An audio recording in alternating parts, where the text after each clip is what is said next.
it's tough. Like you said, I've been through bad seasons, and it's the worst thing ever. People, are on your head all the time. But then when you win, people are excited, and there's no, like you said, no better place to win in New York. All of a sudden you're getting invited to, the Knicks games, Yankees games, events and all that stuff. And that's why as a New York athlete, you kind of have to walk the line and stay in your role, and not get too big-headed when it's high and not get too down when it's low. That makes sense to me. Like when you talk about how they're like on your head, are you talking about like just normal social media kind of stuff? Or are you talking about walking around town and Giants fans have no problem letting you know exactly how they feel, or all the above? I would say they don't say it to my face how they feel, but you'll hear the Giants, another year for the Giants, and I'm not the most recognizable guy, I would say, so I can blend in and be they'll get it together. There'll be several instances of that. But then, social media is, we live in that social media age, and so everyone feels comfortable saying anything. They let you have it for sure. Hey, Julian, where do you come out on that? Like the Twitter mobsters, the Twitter gangsters. I mean, is this just the way it is? It is what it is. Or do you have an issue with people being willing to say something because they're protected behind their keyboard? As much as I feel like I do have an issue with it, that's just the way of the times. You got to understand that everybody has access to really contacting you, reaching out to you at their fingertips. And so, as athletes, you got to be mindful when you're talking to fans. I think you see a lot of guys caught up when they're talking to fans because, like you said, they they don't know what they don't know. And so you got to kind of play that middle ground where you have to engage with, your fan base and, your community, but also be mindful of, Twitter trolls and all that stuff. Julian, you know what it is? They don't know. To your point, they don't know what they don't know, but I'll tell you what they do know.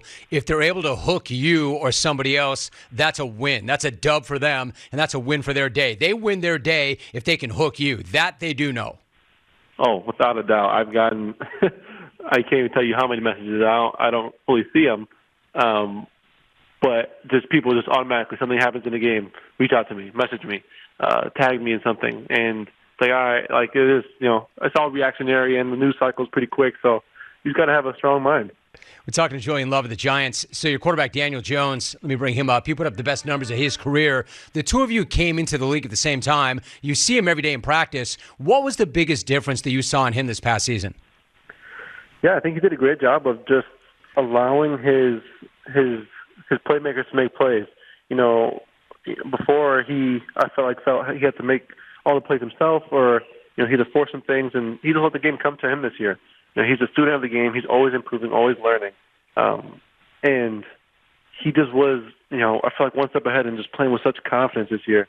And he was able to use a lot of his game. I feel like in years past, he's been limited to kind of what he does. There hasn't been that many designed runs, which really opened up our offense this year with a lot of the runs that he was designated for.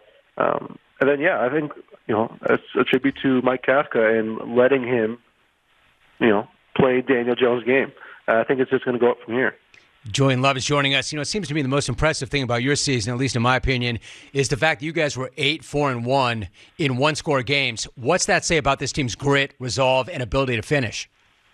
Oh, yeah, that's everything right there. We realize, I know as a defense, we realize, hey, we're going to have to win these close games. That's just, we don't have that luxury of really, putting up 40 points, blowing teams out. And so on defense, we knew games would be close. With that, Dave, like I said, he brought in this sense of competitiveness to the building, and we were competing in everything because he wanted to build, he always said, competitive stamina within his team. So whether that's in ping pong, whether that's in shooting hoops, whether that's in golf, he wants guys to be able to find that urge to win, which, talking to grown men about that in the NFL, we all want to win. We're all super competitive, but it's just building that innate nature within you again, to do it with guys next to you, and that just carried over to, finishing and competing in these games late. I think you just said something really interesting. They're we're all grown men here in the NFL. We're all getting paychecks. We're all paid. We're grown-ass men. It may or may not work. Clearly what he's doing is working.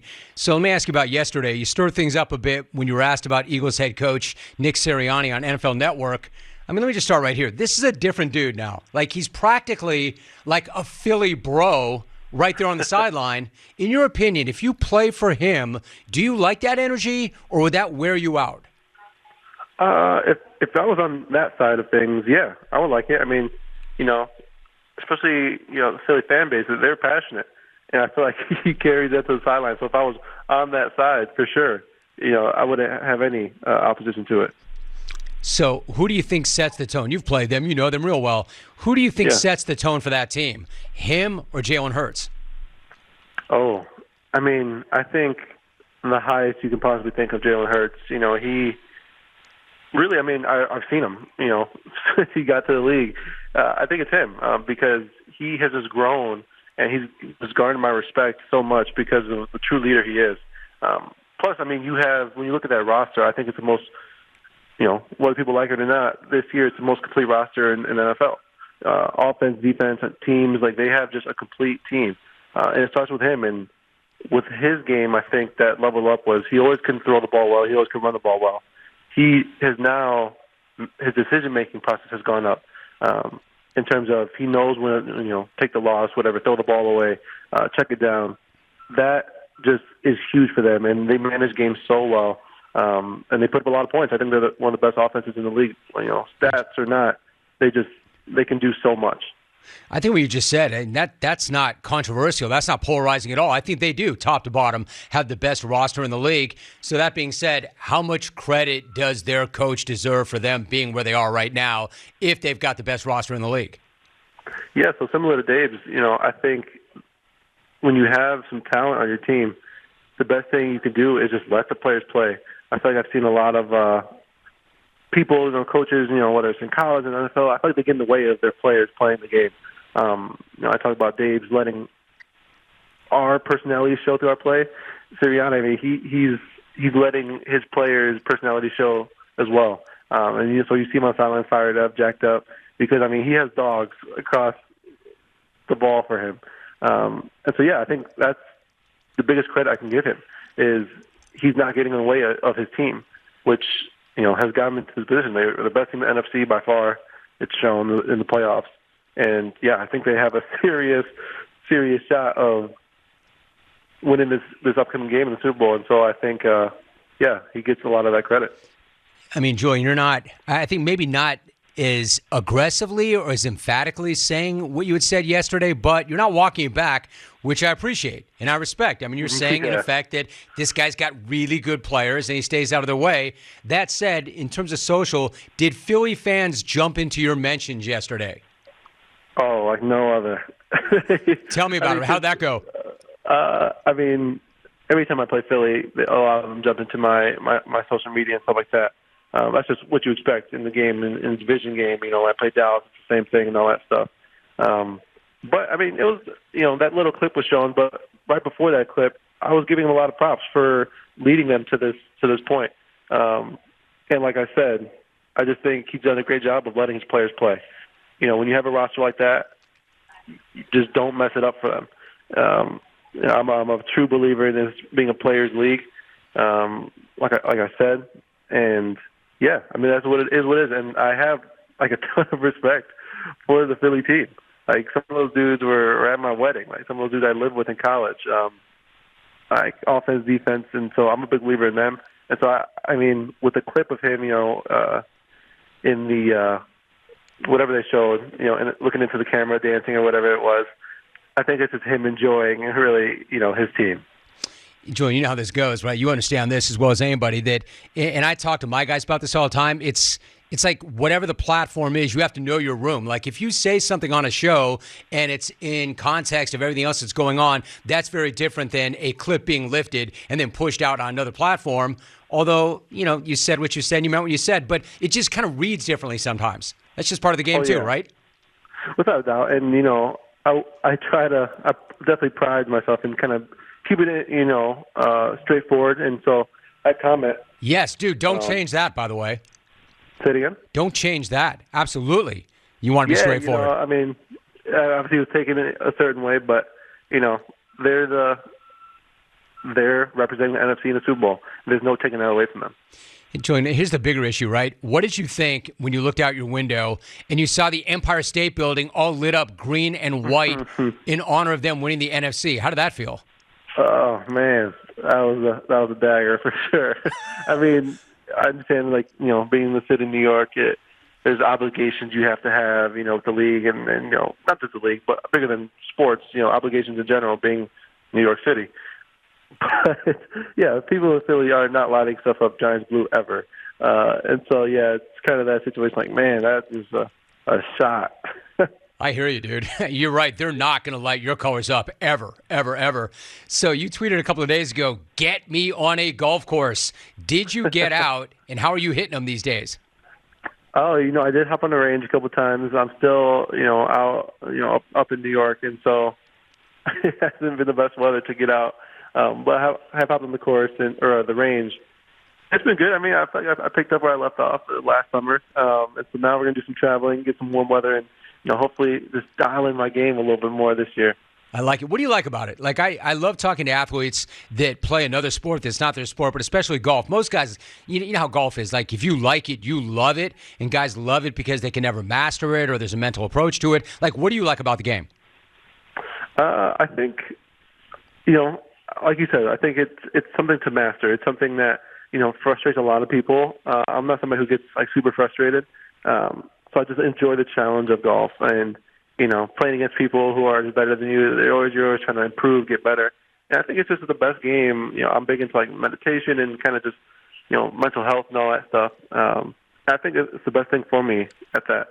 I can just, hit a course or hit a range and just kind of go into my own world and just, flow, so to speak. And so, yeah, I think it's just, it's also not taxing on my body, so I can do it all the time. Dude, you just hit my favorite topic really quickly. So, I mean, exactly. It's great for your mental game. What do you do to work on your mental game? What's your process? What's your regimen? We could talk about nutrition. We could talk about lifting. But what do you do for your mental game? Yeah, that's the hill a lot of guys have to climb and figure out, what suits them. For me, I meditate, a couple times a week, definitely before the game. I try to center myself.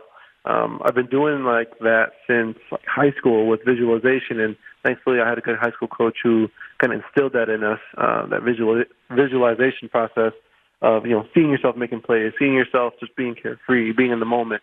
And so it's big on that part. But then, I try to just take some cleanses when I'm not around football, because it's such a stressful job and you're putting it all on the line each week. When I'm home, I'm not on it, I try to clear my mind of football. I dedicate it as much as I can when I'm in the building. When it's time, when I'm, on the clock, so to speak.